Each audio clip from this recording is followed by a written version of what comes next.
Alrighty, I'm here with Connor Skelly. Connor, how's it going? Great, man. How are you?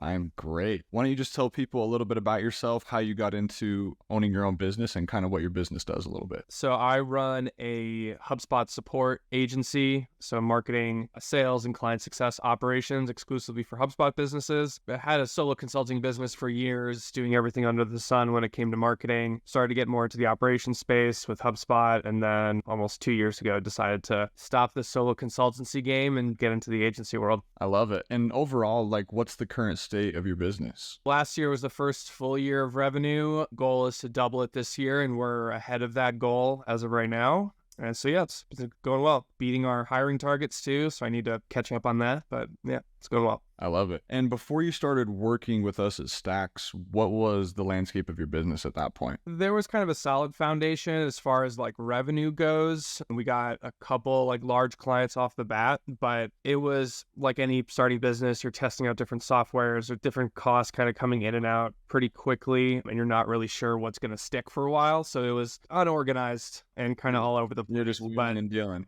Yeah, I mean, I had some, in the case of bookkeeping software, just managing that type of stuff. I had experience with it with my solo consulting business, but it's a different ballgame when, it's not just you. Totally. So could you compare kind of your processes for the accounting before you started working with us and kind of what the process looks like for you now that we've been together for a little over a year? I don't really think I ever had a process before working with you all.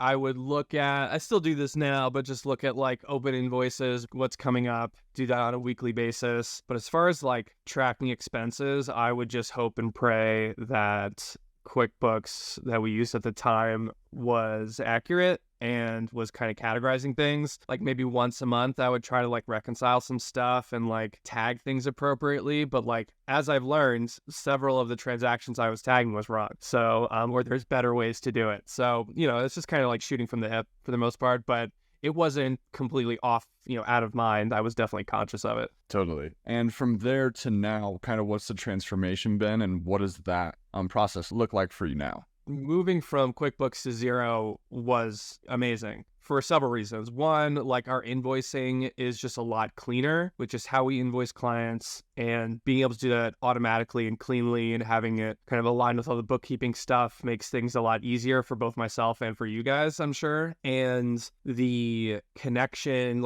using Xero and then being able to use that with something like Fathom has been super helpful just to provide me the pretty detailed analytics that I need on a monthly basis to make business financial decisions and just understand the health of the business and things like that. I'm still, checking invoices weekly and doing that, but the overall process of doing it is much more straightforward now. Totally. And you've made a ton of hires in the last handful of months. You've really grown your team pretty aggressively, which has been awesome. Would you say that some of those Fathom reports and those insights has helped you feel more comfortable making some of those hiring decisions? Yeah, absolutely. The combination of hiring and as of this year, this business is now my sole source of income. The combination of that plus hiring had a lot of kind of questions and worries in my mind of is this sustainable? Can I kind of live the same life that I'm living now off the business income and still have it be in positive growth state? And I would not have been able to answer that without these Fathom reports. I took some accounting courses in college, but I could read a balance sheet and the financial reporting, but I'm more of a dashboard kind of charts guy. Totally. Us too. It's nice having a more visual representation of your financial performance versus just a PDF full of numbers, right? Yeah, and getting into just all the different kind of metrics that they have in there, and one, trying not to be distracted with it, which is very easy to do, but just being able to have the templated reports with your guidance on how to use it and how to change things up, and comparing with different KPIs and trend lines, and just that grid thing that they have in there is really helpful just to understand. Someone who's fairly well versed in this kind of stuff, but not full-on professional expert, it does a really good job of telling you here's what the combination of these metrics mean, and here's where your business is trending and overall what is happening in the business. And it's nice to be, even if I know that internally, it's nice to kind of have that bias removed from it and just be hey, here's what this data is telling us about your business. It's really helpful. Totally. No, I love it. I think we've definitely been able to help out a ton on the financial analysis side, but I think we've also been able to help you out quite a bit on the tax side. I know when you first came over to us, you were just right in the middle of an S-Corp election. We just filed your taxes for the first time this past year. So what's kind of your experience been on the tax side of things as well? I mean, from this filing taxes this year compared to last year, which you guys didn't do last year, but it was just like whiplash. Like last year was probably the worst experience I ever had filing taxes. And it was the first time I did it with an outside firm. Then fast forward to this year, it was the complete opposite. Really organized, like here's everything we need from you all. Like the document that you shared of like, here's a list of all the potential things that you could possibly give us was super helpful. Really responsive with answering questions around like, do I need this for this year? Or like, I have this document, is this good enough type of thing. That was really helpful. And just like the timeliness of it was great. Like didn't have to think about, will my taxes be filed on time? I didn't have to think about that this year, which I did last year. It was a 180 in the best way possible.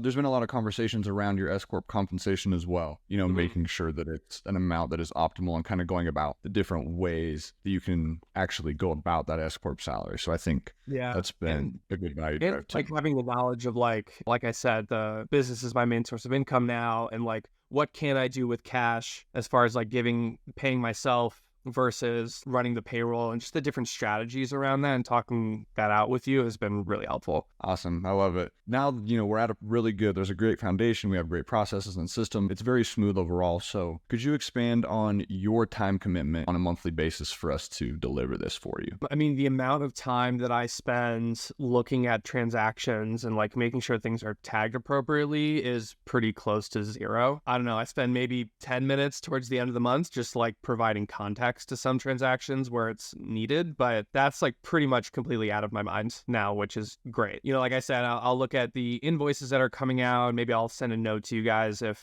something's been paid, just so we can like prevent reminders and things like that. And you're really responsive. But the most time I spend is looking at the financial reporting. I spend way too much time looking at that, in the first week of the month for the previous month. The process itself, like managing the data, managing the transactions, all of that, like that's kind of out of my mind at this point. And now the time is spent on actually analyzing the business and making decisions. Yeah, which is great. And that's exactly what I was going to say, is if you are going to spend time within the accounting and the finance functions of your business, it should be actually analyzing the data so that you can make better decisions versus spending hours worrying and trying to make sure that everything's correct in there, right? Yeah.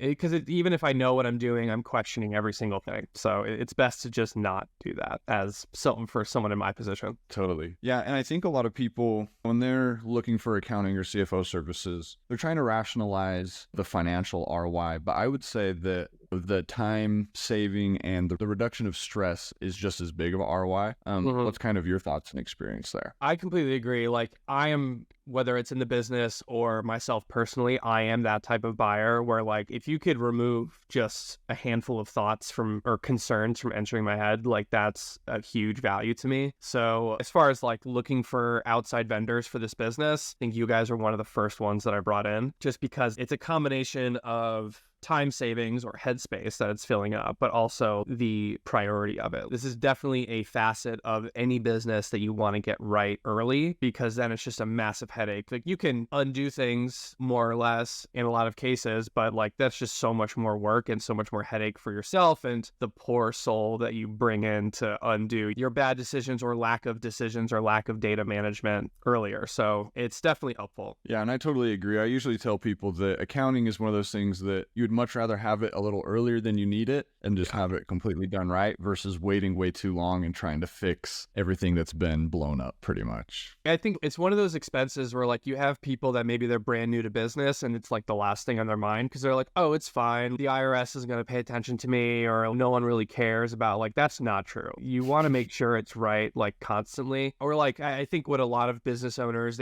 early business owners fall into the trap of like, oh, I can figure this out. Like I know what this stuff is. But there's so many different ways in which you could approach accounting, I guess, like just depending on the type of business or where you're located or whatever the situation is. There's a lot of different advantages or disadvantages to approaching an accounting structure different ways. And you're not going to be an expert on it unless you have a background in finance, right? Which very few like business owners in this space do. Totally. Yeah. We've never inherited books from a client that when they were doing it themselves where it was correct. Like literally ever. So totally agree there. And one of the things we talk about is we want to tie your financial performance and your tax situation towards your personal goals and what you're trying to do outside of the business. I know you purchased a home in the past year. Kind of how was our service enable you to feel good about that and help you actually, qualify for that mortgage and buy the home? Probably started with you guys around the same time that I was starting to close on that house. I don't know if it had much of an impact on the actual sale of it, just because it was too early. But the first thing that came to my mind was just what I mentioned this year of the business being my primary source of income, and I've been working with like outside financial planners too, and giving like a broader scope of everything. And I was very hesitant to make that leap because one, I don't want to deplete all the cash in the business just to satisfy myself. And I also personally don't want to change my lifestyle too much, right? I've done that many times and I don't feel like doing it anymore. And so I would ask you and my financial planners kind of like the same questions over and over. And it was just my own anxiety of like, are you sure I can do this? Like, can I do this kind of thing? And let's give it a couple months, pressure test it, that type of thing. And the whole time you were just like, yes, you can do this. And like, here are the million reasons why you can do this, pointing to your financial data, pointing to here's our payroll structure, here's what's going to happen, and just giving me a lot of confidence to be able to do that. So I would say that's definitely like the biggest impact, is giving me a clear and confident understanding of the impact of the business financials in my personal life. So now that you have this awesome financial foundation, these processes are all dialed in, where do you see your business going the next 6 to 12 months with all of this dialed in? Next 6 months, hitting, likely exceeding our revenue goals. I think a big focus for me this year is a combination of just managing cash flow with paying myself and just setting a really strong foundation for just like a healthy like cash business and being able to have a lot of flexibility, deploy cash when I want to, things like that. So that's kind of my main goal for this year, is understanding what the new normal looks like with paying myself, along with a massive increase in expenses with new hiring, just seeing what that foundation looks like. And then once that starts to level out, start to use some of all that cash that I'm saving and make larger investments or things like that. A few more questions. If someone was on the fence about working with us here at Stacks, they know they need an accountant, but they're just not feeling super sure about it, what would you tell them? Just do it. It doesn't make sense to wait, right? Because you have transactions coming in every day, incoming or outgoing. Like every single day, there is data that needs to be managed by someone that probably shouldn't be you. It's like, I'm in the CRM world. It's the same situation where like every single day where you don't do something is another heap of trash you're adding onto the pile. And then you wait 6 months and now you have this massive landfill. It is definitely one of the expenses in your business that you want to have sorted out sooner rather than later. I understand it can be a tough pill to swallow, especially for early business owners, that they're like, well, this is eating into like a bit of my margin, but that's such a short-term problem when you realize that this is no longer a problem that's on your plate, and you'll be able to make better financial decisions that will ultimately make up that lost margin in the midterm or long term. Absolutely. I couldn't agree more. Well, I super appreciate your time. Just one last thing, is there any final thoughts that you'd like to tell someone that's watching this? I would say the top 2 things that I really appreciate about all of you is just like timeliness of your communication, like super quick at communicating. Even if like you're not going to get me a response right away, you at least acknowledge the message. You're like, hey, we'll get back to you later tonight or tomorrow, whenever it is. I really appreciate that. That is an experience I'm not used to when working with other accountants. When I've worked with a couple in the past, it's a week minimum getting a response. When you're trying to do month-to-month reporting and you have like month-to-month revenue model, you need fast like turnaround on things. And I definitely think you all like understand that very deeply, and it's integrated into your operations. That's one piece of it. The other piece is just the Fathom reporting. Like having that included in your overall cost is immensely helpful, and it's a fun tool to use, and it's like really insightful. Dude, thanks so much. This was awesome. You've been an awesome client, and I really appreciate you hopping on and telling the world about your experience with us. Yeah, you got it, Dylan. Anytime. Thanks.